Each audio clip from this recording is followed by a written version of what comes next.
Bienvenidos a Ambientalmente Hablando, un podcast de la Maestría en Ciencias en Ingeniería Ambiental del Tecnológico Nacional de México, Campus Aguascalientes. Ya seas estudiante, profesional o estés interesado en el medio ambiente, este es tu espacio para aprender, reflexionar y descubrir cómo juntos podemos hacer la diferencia. Así que prepárate para inspirarte con entrevistas, charlas y análisis que te acercarán a las soluciones ambientales más innovadoras y las voces más influyentes del campo. Gracias por acompañarnos en este camino hacia un mejor futuro. ¿Qué tal? Muy buenas tardes, o buenos días, buenas noches, lo que sea. Bienvenidos a Ambientalmente Hablando. ¿Sí? Con ustedes, su servidor, Héctor Olmos. Y hoy tenemos como invitado al doctor Tenoch, Pablo Tenoch. ¿Sí? Me voy a permitir dar una breve reseña de toda su trayectoria hasta este momento. ¿Sí? El doctor Pablo Tenoch es ingeniero químico y maestro en ciencias en ingeniería química por el ITA, el Instituto Tecnológico de Aguascalientes, ¿vale? Obtuvo el grado de doctor en ciencias en ingeniería química en el Instituto Tecnológico de Celaya, ¿vale? Institución hermanita de aquí de los tecnológicos. Esto fue en el año 2017, ¿va? Pertenece al Sistema Internacional, ¿sí? de investigadores, es candidato SNI y cuenta con diferentes publicaciones internacionales, ¿vale? Entre las que destacan, por ejemplo, publicaciones en Journal of Cleaner Production y Ecological Modeling, perdón, ¿vale? Entre otras, porque es una lista pues larga, ¿no? También participó como revisor en algunas de estas revistas, ¿va? Y ha participado en diversos congresos, tanto nacionales como internacionales. Pues entre ellos, uno muy conocido por los ingenieros químicos que viene siendo el AMIDIC, ¿va?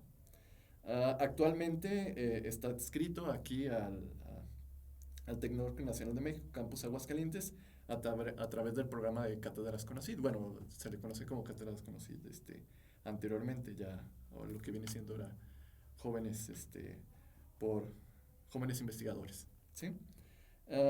En donde se desempeña realizando actividades de docencia e investigación en licenciatura en Ingeniería Química y en los posgrados de la maestría en Ciencias en Ingeniería Ambiental, el MCIA, ¿sí? Mientras que, y también en la maestría en Ciencias en Ingeniería, aquí mismo en el Tecnológico.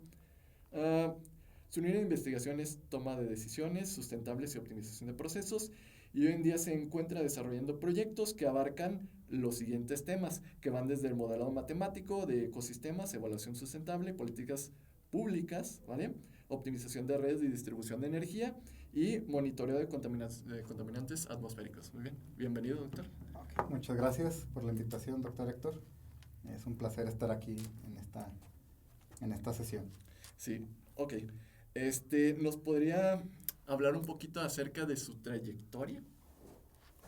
Sí, como bien mencionaste en la muy buena reseña que diste de mi persona, Uh-huh. yo soy egresado de aquí del Tecnológico de Aguascalientes, soy ingeniero químico, Uh-huh. aquí mismo hice mi maestría y posteriormente el doctorado, me fui a hacerlo al Tecnológico de Celaya. Una vez que terminé, pues uno siempre añora la casa, uno siempre vuelve a donde fue feliz. Entonces yo al graduarme del doctorado vine y busqué empezar a dar clases aquí en el Tecnológico. Comencé como la mayoría, comenzamos dando algunas materias por honorarios. Posteriormente se me presentó la oportunidad de entrar a lo que entonces se llamaba Cátedras CONACYT, ahorita ya es Investigadores por México. Correcto. Y el proyecto o este programa lo que hace es, soy yo contratado por el Consejo Nacional de Ciencia y Tecnología, Uh-huh. y este consejo me manda comisionado aquí al Tecnológico.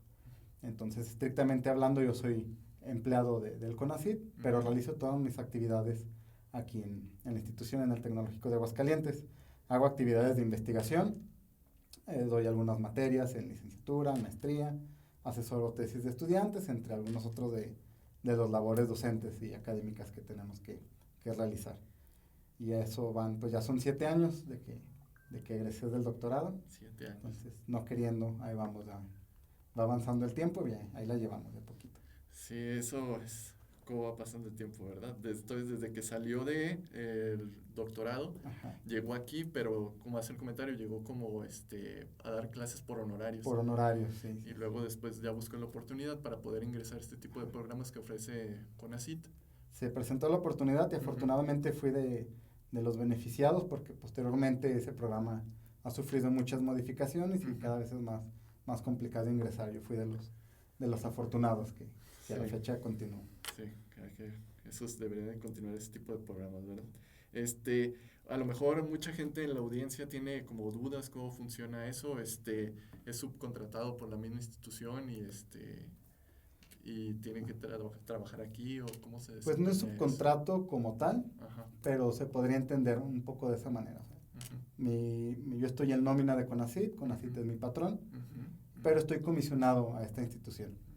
Entonces, en algún momento CONACYT me podría decir, te comisiono a otra institución y me tendría yo que mover y llevar mis investigaciones a otro lado. No suele suceder, en menos casos extraordinarios, Ujú. pero es la manera en que estaríamos. En tal caso, CONACYT, la misma institución sería su jefe, a él le tiene que rendir cuentas. Yo rendo cuentas a CONACYT. Ajá. Sí. Digo, ahí hay un enlace institucional, que en este Ujú. caso es el doctor Enrique, jefe de la DEPI, Ujú. que con él es con el que se lleva la comunicación entre CONACYT y un servidor, Ujú. pero sirve más que nada como enlace y como mediador y como esa conexión con la institución. Pero no, relación laboral estrictamente hablando no hay con el TEC. Ya. Pero hago las mismas labores, o sea, sí es, para fines prácticos aquí estoy. Ok, exactamente, sería como si estuviera aquí, tiene los mismos derechos y obligaciones que Exactamente. cualquier persona que labora en Los la mismos derechos y institución. las mismas obligaciones. Excelente. Muy bien, doctor, pues nos podría desarrollar un poquito más, sobre cuáles son los temas que usted, de investigación con los que usted trabaja, los que desempeña. Sí, mira, yo me dedico, mi línea de investigación principal la podríamos resumir como toma de decisiones sustentables. Ujú. Entonces, todo lo que involucra esta toma de decisiones sustentables, pues es a través del uso de herramientas matemáticas y computacionales. Hacemos uso de modelado matemático Ujú. y de técnicas de optimización. A través del modelado matemático tratamos de representar algún proyecto, algún proceso, algún sistema. Ujú. Y utilizando estos modelos, pues vemos cómo es el comportamiento, evaluamos la sustentabilidad dependiendo el sistema de bajo distintos enfoques. Ujú. Y en algunas ocasiones usamos herramientas de optimización para definir cuáles serían las estrategias más adecuadas Ujú. que permitan a estos sistemas moverse a través de un camino más sostenible, ¿no? Ok, por ahí nos habla sobre la sustentabilidad. No sé si le pudiera comentar al público, porque es como una de las palabras que están muy de moda Exacto. últimamente, la Ajá. parte de ambiental y sustentabilidad. ¿Le pudiera comentar al público como a qué hace referencia cuando habla sobre sustentabilidad? Porque creo que está íntimamente ligado con la parte ambiental o tiene otras cosas también se relacionan con esto. Ok, muy buena pregunta porque es muy común, ¿no? Es una palabra un término, un concepto que está muy de moda Ajá. y todos queremos ser sustentables, todos queremos ser Ujú. ambientalmente amigables, todos queremos ser verdes, Ujú. los procesos, las escuelas, los gobiernos, pero hay que diferenciar los términos. Ujú. Ser sustentable no es ser ambientalmente amigable, no son términos equivalentes. Así muy drásticamente, el ejemplo que yo siempre les pongo a mis estudiantes es, lo mejor ambientalmente hablando es que no existamos los humanos, Pues sí. porque somos los que en verdad modificamos y hacemos daño a todo el ambiente y a todos los ecosistemas. Correcto.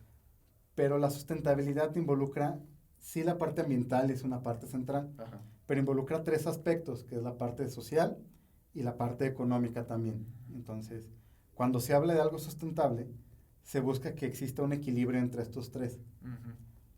Entonces ahí es donde se diferencia con la parte ambiental, que la ambiental busca meramente el beneficio del medio ambiente. Ujú. Y la sustentabilidad, como digo, busca este equilibrio. Ahora, hablando de la sustentabilidad, también es importante, muy importante hacer mención, Ajá. que la sustentabilidad no es una meta, no es un valor puntual. Ujú. Luego creemos de, si ahorro agua, si reciclo, si hago un proceso de esta manera, ya voy a ser sustentable. Ujú. No, la sustentabilidad no es el de, tengo un valor ya, si en lugar de 7 saco un 8, ya soy sustentable. ¿No? Entonces, a esos 3 aspectos, esas que me gusta llamar a mí 3 dimensiones, que es el ambiental, lo social y lo económico, se tiene que agregar una 4ª dimensión que es el tiempo. Entonces, cuando hablamos de sustentabilidad o sostenibilidad, que son términos equivalentes, hablamos de algo que a lo largo del tiempo se mantiene estable, se mantiene dentro de ciertos límites. En este caso hablamos de que los 3 aspectos se mantienen en este equilibrio a lo largo del tiempo.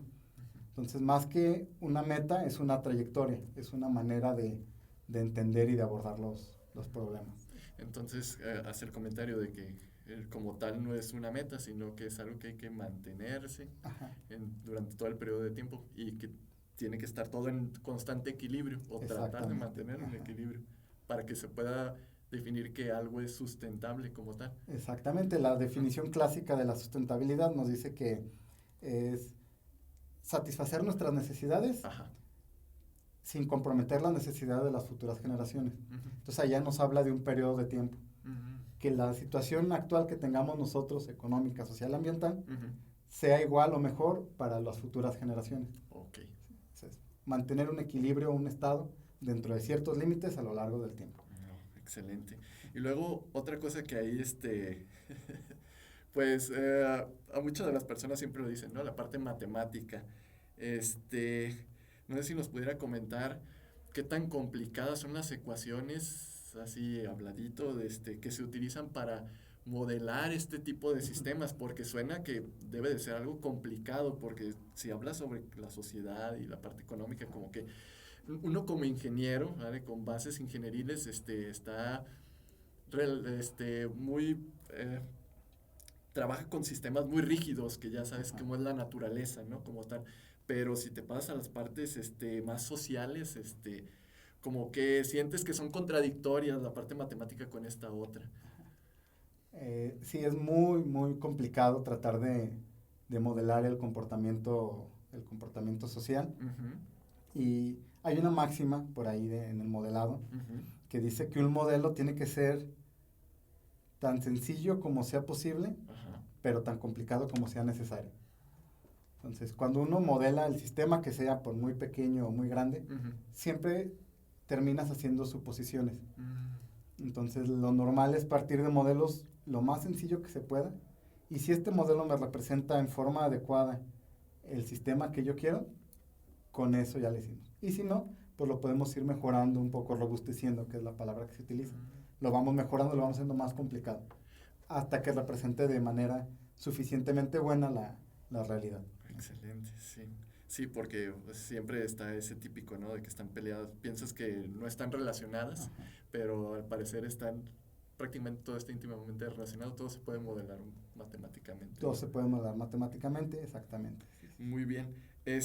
Pudiéramos hablar, ¿qué le parece si nos comenta sobre cuál es el impacto que tienen su investigación? ¿Hasta dónde puede llegar la investigación como tal? Los proyectos que yo estoy desarrollando actualmente, digamos que los puedo clasificar en dos aspectos. El primero son análisis de sistemas socioecológicos a una escala, digamos, intermedia.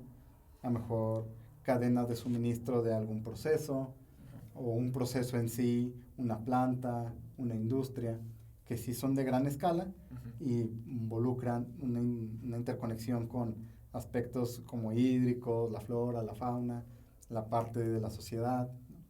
Y por el otro lado, modelos, digamos, como macro, que lo que hacen es, o lo que intentamos hacer es una representación muy, muy, muy simplificada de lo que es un ecosistema humano, ya como un pequeño mundo. Entonces, en el primer aspecto lo que buscamos es tratar de, considerando estos aspectos de la sustentabilidad, que es lo económico, lo social y lo ambiental, procuramos encontrar, utilizando herramientas de optimización, cuáles serían las mejores decisiones que los tomadores de decisiones pueden tomar para que estos procesos a lo largo del tiempo sean lo más beneficioso posible para el ser humano y con el impacto negativo, con el menor impacto en la parte ambiental. Ujú. Y en el otro aspecto, en los modelos, que lo hacemos modelos compartimentales, Ujú. que es una especie de representación como un mundo chiquito, y a los que les gustan los videojuegos, digamos, como un Sims, pero muy simplificado, Ajá. muy, muy, muy simplificado. Ahí lo que buscamos es cómo es el comportamiento a mediano y largo plazo Ujú. de los distintos componentes de un ecosistema. Ujú. Y a través de ellos buscamos analizar o tratar de descifrar los mecanismos internos complejos que hay y que nos permitan, cuando un sistema no está siendo tan sustentable, cuando no es tan estable a lo largo del tiempo, ¿qué podríamos hacer para tratar de estabilizarlo? ¿No? Ok. De llevarlo a un punto en el que a lo largo del tiempo se pueda sostener. Ujú. Entonces, desde ese punto de vista, los resultados que nosotros obtenemos, que son meramente académicos y cualitativos, Ujú. el impacto real sería que este tipo de estrategias que tomamos sea como una herramienta auxiliar a los tomadores de decisiones, que en este caso son las personas que hacen políticas públicas. O sea, lo ideal sería que las personas que deciden por el bienestar de la sociedad, Ajá. pues lo hagan no a través de su conocimiento, que a veces en otros aspectos puede ser un poco limitado, ya que su área de expertise es otra, Ujú. o que lo hagan a través de su intuición o a través de su experiencia propia, Ujú. que utilizaran herramientas más formales, como es las herramientas matemáticas, y les sea una auxiliar para la toma de decisiones. Ujú. No que los modelos y las estrategias les digan qué hacer, pero sí les den una idea de qué pudiera pasar con las distintas estrategias que ellos pudieran tomar. Ujú. Eso sería lo ideal. Ujú. Es muy complicado llegar hasta ese punto, ¿no? Sí, ahorita que lo mencionas, eso está súper interesante, cómo tiene bastante aplicación, por ejemplo, si se va a proponer, por ejemplo, una planta en alguna parte, pues se tendría que hacer un análisis de todas estas dimensiones, ¿no? De cómo impactaría, pues, por ejemplo, pues va a haber un daño, ecológico a lo mejor, pero, va a generar empleos, como dice la parte Exacto. social, este...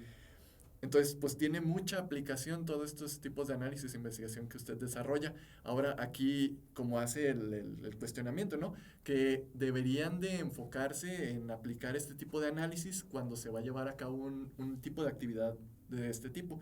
Pero aquí la duda que tengo, se sabe que en México, no lo sé, pero en otros países utilizarán este tipo de modelos para hacer tomas de decisiones o es algo que tiene relativamente poco y no se ha aplicado como tal?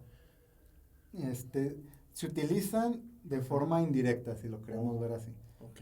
Hay desde, podemos si quieren verlo así, desde los finales de los 80, cuando la ONU Ujú. genera la Comisión para el Medio Ambiente y se genera el informe Brundtland, donde surge el concepto de desarrollo sustentable, Ujú. pues los gobiernos y organismos no gubernamentales como la ONU han Ujú. invertido mucho en investigación y desarrollo de modelos que representen distintos aspectos, ¿no? Ujú. Entonces hay modelos muy completos, meteorológicos, de dispersión de contaminantes, de movimiento de mareas, de infinidad.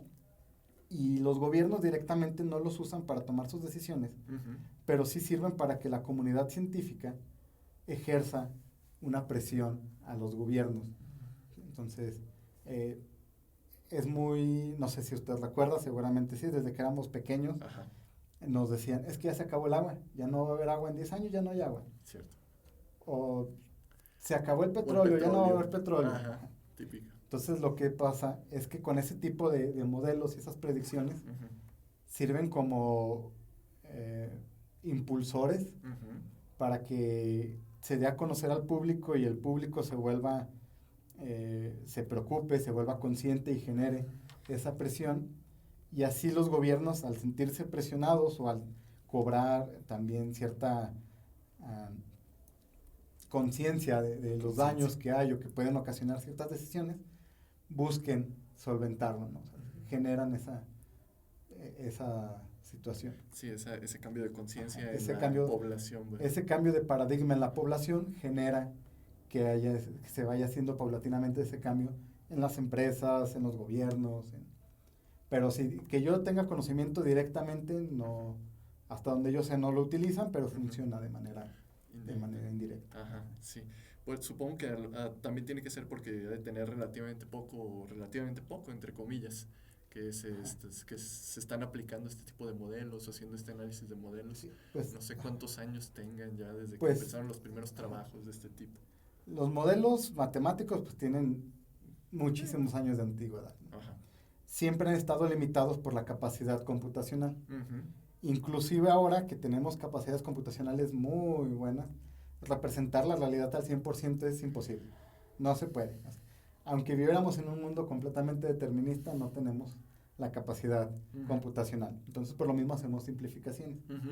Y el que tengamos estas simplificaciones y consideraciones nos conlleva a tener errores, Ujú. un margen de error en los modelos, a veces más pequeño, a veces más grande. Y esto hace que no sean 100% certeros. Ujú. Yo considero que el que no sean 100% certeros Ujú. hace que los mismos tomadores de decisión no los usen como una herramienta Oh. para tomar sus decisiones. Por eso hacía hincapié hace unos momentos de que tiene que ser Sí. una herramienta auxiliar. Ya. Y muchas veces lo que los tomadores de decisiones buscan es alguien que tome la decisión por mí.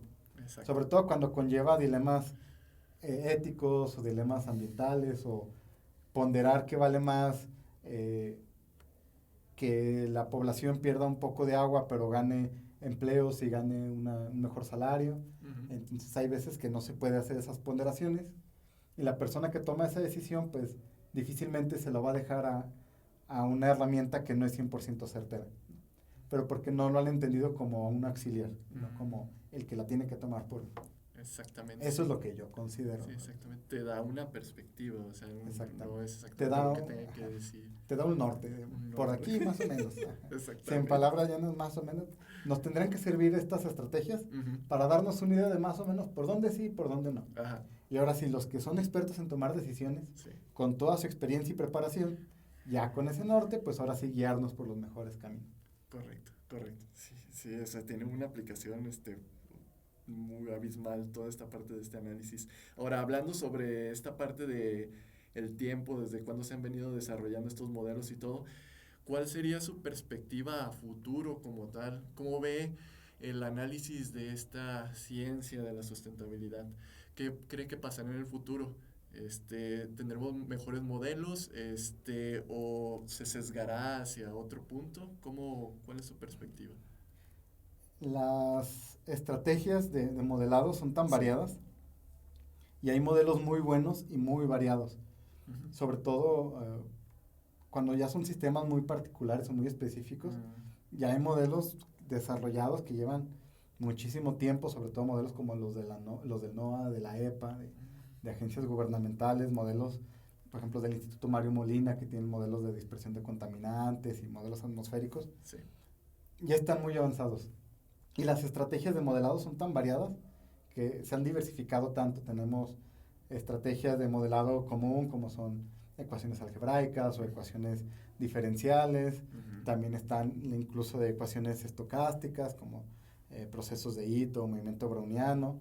Y también están las, entre comillas, nuevas técnicas de machine learning, ¿no? De deep learning, Sí. de inteligencia artificial. Entonces, todas estas estrategias que han ido surgiendo han ido diversificando los modelos y los han ido haciendo para casos particulares, muy exactos y muy detallados, con capacidades de cómputo complejas y con Ujú. parametrizaciones complejas. Yo esperaría que en algún momento empiecen a converger, Ujú. que ya se está dando la mezcla o la generación de modelos mixtos en donde Ujú. se mezclan ecuaciones diferenciales con técnicas de redes neuronales y se meten procesos estocásticos, así. Entonces yo considero que en un futuro, no sé, 20, 30 años probablemente en un futuro, las técnicas de modelado se van a empezar a empalmar tanto Ujú. que empiecen a llegar hacia un punto, a un punto en Converger. común, que Ajá. vuelvan a converger. Sí. Que esa diversificación que se dio debido a la cantidad de técnicas diferentes que hay, Sí. que se empiecen a empalmarse y los beneficios Ujú. y limitantes que tienen una u otra se solventen entre ellas, ¿no? Yo esperaría que hacia allá tienda. Y no solo en la parte del análisis de sustentabilidad, sino en general, ¿no? Que tiendan hacia... Pues sí, tiene, Ajá. yo, bueno, encuentro mucho sentido en todo lo que está mencionando. Y sí, o sea, estoy de acuerdo con esa parte. Me suena que debe de ser algo Digo, así. eso yéndonos a los modelos más detallados, ¿verdad? Ajá. Vuelvo a caer en la máxima. Un modelo tiene que ser tan simple como sea posible Ajá. y tan complejo como sea necesario. Entonces, si yo quiero a grandes rasgos saber cuánto hago de aquí a León, Ujú. no voy a meter un modelo en donde vea el consumo de gasolina y que si tiene tantos octanos y el desgaste de las llantas y la Ajá. aceleración. Para fines prácticos, veo la distancia y veo cuánto tiempo hago y digo, pues tengo que ir a tanta velocidad si quiero llegar en 1 hora y media. Ujú. Entonces, un modelo de distancia, de velocidad es igual a distancia entre tiempo, Más que suficiente. es más que suficiente. No es lo más exacto, pero funciona para el fin que yo tengo. Exacto. Entonces, siempre se van a estar utilizando modelos muy sencillos Ujú. para aplicaciones relativamente sencillas. Ujú. Ya acá estamos hablando de cuestiones muy complejas, como mencionaba usted en un inicio, que Ujú. pues meter cuestiones sociales que no son fácilmente cuantificables, o meter perspectivas o sentimientos, que es lo que luego debería de considerarse en el aspecto social y bienestar, pues ahí sí necesitamos modelos más complejos, que es a donde yo creo que deberían de tender a converger las distintas técnicas, ¿no? Que sean mixtas, no un solo estilo. Sí, sí, sí, o sea, tienes que aplicar pues diferentes metodologías. Y ahorita que menciona esa parte de los factores y los datos y toda esta parte, una última pregunta en ese sentido. ¿Cuáles serían los principales obstáculos que usted vería cuando se trata de diseñar este tipo de modelos? ¿Qué es lo que necesita y qué es de las cosas más difíciles con las que se ha enfrentado cuando quiere diseñar? Okay. Que a veces pues, no lo deja. Son dos. Ajá. La complejidad de los mecanismos internos, Sí. que muchas veces no los conocemos. Ujú. O sea, no sabemos cómo algo que yo haga en este momento va a afectar a una segunda, a una tercera, a un cuarto elemento. Es correcto. Tratar de modelar eso es muy complejo. Se puede solventar, se solventa mucho Ujú. sobre todo con técnicas de Machine Learning actualmente, Ujú. ayudan a entender esos complejos mecanismos, Ujú. pero eso nos lleva a la otra desventaja. Los modelos, desde el punto de vista en que yo trabajo, tratamos de representar sistemas, ecosistemas o sistemas socioecológicos reales. Ujú. Y para poderlos representar, pues necesitamos proponer un tipo de modelo Ujú. y se hace lo que se llama parametrización o ajuste de parámetros, Ujú. que es con las ecuaciones que yo pretendo modelar este fenómeno, Sí. veo qué valores deben de tener los parámetros y las variables para que lo representen de buena manera. Ujú. Pero para eso necesitas muchos datos históricos. La mayoría de los datos de modelos aplicados en el mundo en general, Ujú. pues se obtienen a través de experimentos, ¿no? Uno genera muchos experimentos con distintos parámetros y ya vas viendo el comportamiento. Pero cuando hablamos de sociedades, es muy complicado, y sobre todo a una escala muy grande, es muy complicado tener datos históricos certeros Ujú. y en gran cantidad de datos. Ujú. Por ejemplo, en México hay datos sociales que tenemos a partir del 85 y se Ok. generan cada 5 años con los censos, ¿no? Entonces, del 85 para acá tendremos que 20 datos Uy, no. y Es muy eso poca con información. ciertos errores de medición y Ujú. lo que le quieras agregar. Entonces, la adquisición de datos que sean suficientes y que sean certeros es lo que limita este tipo de modelado. Porque al final de cuentas, las técnicas de modelado, como le comento, ya son muchas, Ujú. ya hay muy variadas, sirven unas más para distintos casos, pero pues necesitas adecuarlas con datos reales para saber que te están representando de forma real. Sí, correcto. Y eso es la mayor limitante. ¿De dónde podemos tener esos datos para verificar que el modelo que yo estoy generando Ujú. en verdad me represente de buena manera? Ujú. Entonces muchas veces por eso este tipo de modelos solamente son cualitativos, es decir, solamente me dicen más o menos cómo se mueven los sistemas, cómo influyen unos elementos respecto a otros, pero no en qué medidas. Ujú. Por lo tanto, repito, no tienden a ser certeros en las predicciones que hacen, sino nada más de una manera de cómo afectan, no en cuánto. Ya. Pero sí, la parte de la adquisición de la información es la mayor limitante. Y es casi de las cosas más fundamentales que se requieren. Cuando hablamos de sistemas reales, de ecosistemas, sociedades reales, Ujú. es eso. Y a diferencia de muchas de las otras áreas de investigación donde puedes replicar o hacer experimentos para Ujú. juntar esa información, pues nosotros no podemos experimentar con la sociedad. No, claramente. Por dos Ujú. cosas muy simples. los tiempos son extremadamente largos. Sí. Yo tomo una decisión de política pública hoy y no la voy a ver reflejada hasta dentro 20, 30 años, ¿no? Una o dos generaciones. Cierto. Y la otra, pues no es éticamente correcto experimentar. Ajá. Yo diría que nadie lo ha hecho, o sea, probablemente en algún momento, ¿no? Ujú. Donde hay cosas es, por ejemplo, hay trabajos de poblaciones en China, yo he revisado que Ujú.